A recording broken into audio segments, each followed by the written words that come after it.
I have spent months with the iPhone 15 Pro Max, and I absolutely love it.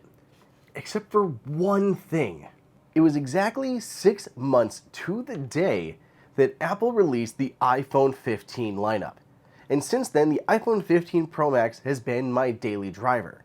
It's come with me on vacations, been through major life events with me, and taken more photos than any other device I've owned before it. There is growing sentiment in the space that the iPhone has gotten a little stale, that Apple's year-over-year changes are increasingly small and lack the wow factor that Apple is typically known for. There are times that I find myself in that boat too, but with the iPhone 15 Pro Max, it feels different. After 6 months, this phone feels like a new experience to me.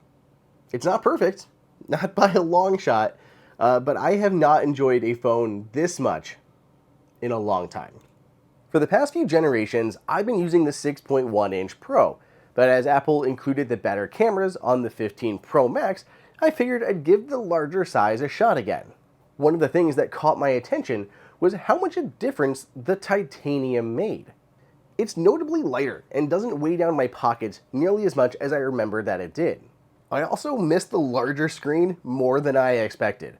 Plus, the battery life is amazing. It's past 3 in the afternoon and I'm still rocking more than 80% charge on my phone. Overall, I'm really happy that I went with the larger size, and I'll probably stick with it again next time I upgrade. One of the biggest new features on the iPhone 15 Pro line is the action button. But even 6 months later, I'm a little torn on its utility. I go through phases where I just forget that it exists. There's nothing that the action button can do that you can't do just some other way, like running a shortcut or opening an app. Yes, it can be faster in certain situations, but muscle memory is so hard to break. I still mindlessly swipe to the left for the camera. I tap the lock screen to turn on the flashlight. I triple tap the side button to turn on the magnifier, and change focus modes directly through Control Center. Currently, I have it set to open a folder of Siri shortcuts. This grants me quick access to getting my blood glucose value, running the vacuum, feeding the cat, and other common tasks that I do. But only when I remember it exists, and unfortunately, that's not all that often. Let me know down below in the comments if you do still use the action button and what you have it set to. Maybe you'll inspire me to try something new. Okay, action button aside, there are other new features with the iPhone 15 Pro Max to appreciate. USB-C, for example. I have no doubt that this is very important to a subset of users and was sorely needed, but I've probably plugged my phone into a cable once or twice since I got it. I'd much rather use a Qi 2 or MagSafe chargers. There are so many options, and standby mode on a MagSafe charger is just way too cool. Don't get me wrong, I'm happy that I don't have to lug around a lightning cable any longer. This just wasn't as big of a shift as I thought it would be.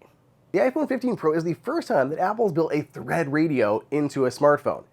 Thread is a new networking standard that's probably going to go unused by the bulk of users. But to someone who really loves the smart home, by the way, go subscribe to the HomeKit Insider podcast where you can learn all about all the cool smart home tech that I try out. This was a really big deal.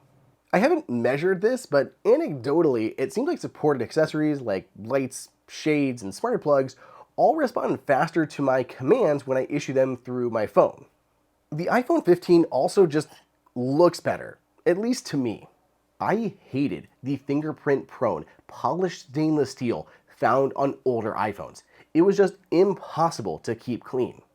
This brush finish looks outstanding, is fingerprint-friendly, and is a big reason that I choose to go caseless.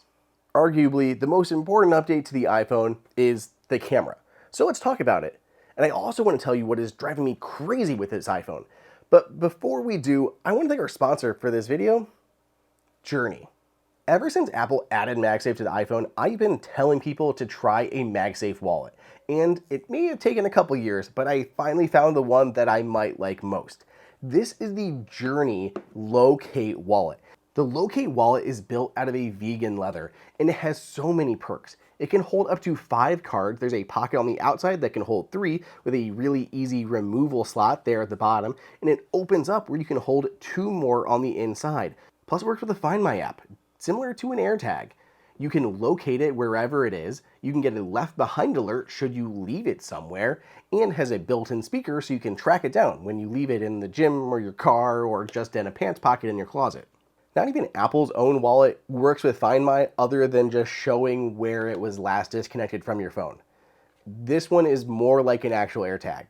I think it's much better. I also love traveling with this wallet because not only do I get to keep everything kind of together in one spot, but it allows me to use my phone as a little display on the plane. So I can watch movies and everything on my phone without having to bring another stand or tripod or something. It's just so handy. I've been using this for a couple months now, and I'm still loving it. If you are interested in these, there's a link for it down below. Thank you again to Journey for sponsoring this video. Now, let's talk about those cameras. This time around, there were a slew of meaningful changes, from setting the focal distance in the camera app, to HDR5 support, to new 5x telephoto lens.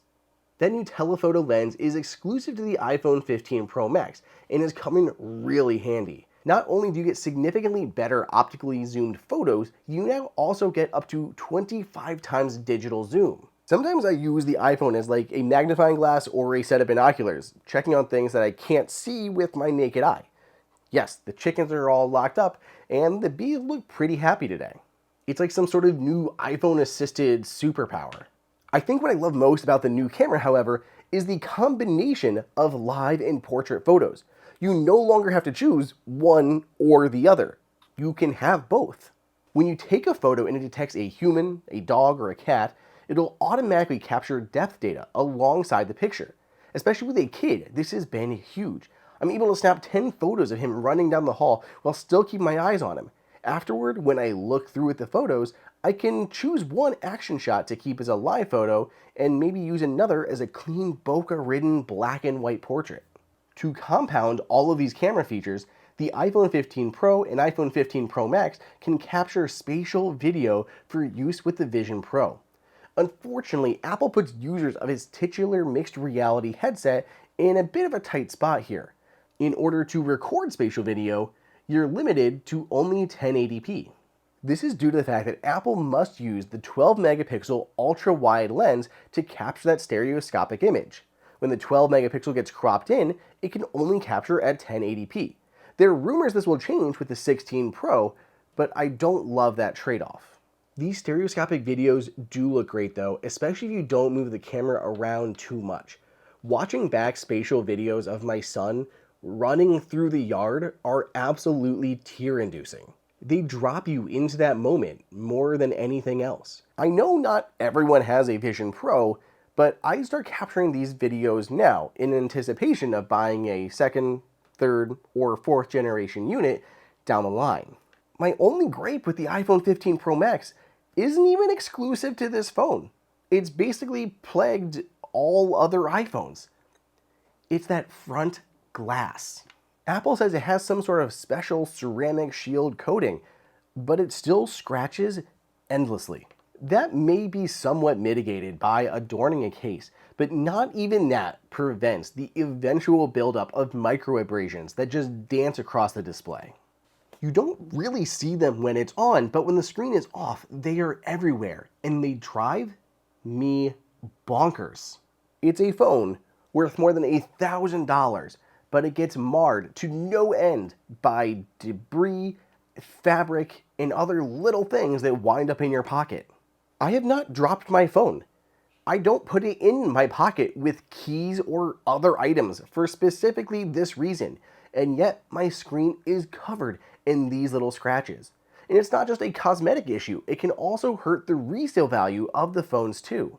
That is something that's really important to me as a yearly upgrader. I know what some of you are saying. You are shouting at the screen, Andrew, just put on a screen protector and call it a day. But screen protectors still have their own issues. It's still a trade-off. A screen protector can reduce the clarity of your display and make it less responsive. Frankly, Apple should just have a less scratch-prone display on their smartphones. The sliver of good news here, though, is that Apple seems to be working on this. Just not anytime soon. It sounds like the iPhone 17, set to debut in 2025, will feature a more anti-reflective and more scratch-resistant screen. I cannot wait for this. Look, I really like this iPhone. Yeah, USB-C was a bit of a meh update for me, and I often do forget about the action button, but I love the titanium body. I love the telephoto lens, and the other camera improvements here are just huge. Plus, there's some smart home love with Thread baked right in. This is just a great update that I appreciate every day. Let me know what your favorite new feature of the iPhone 15 Pro is. You can let me know down below in the comments, or you can let me know on Twitter at Andrew_OSU or over on Threads at Andrew O'Hara 941. Otherwise, stay tuned because we're getting into iPhone season later this year.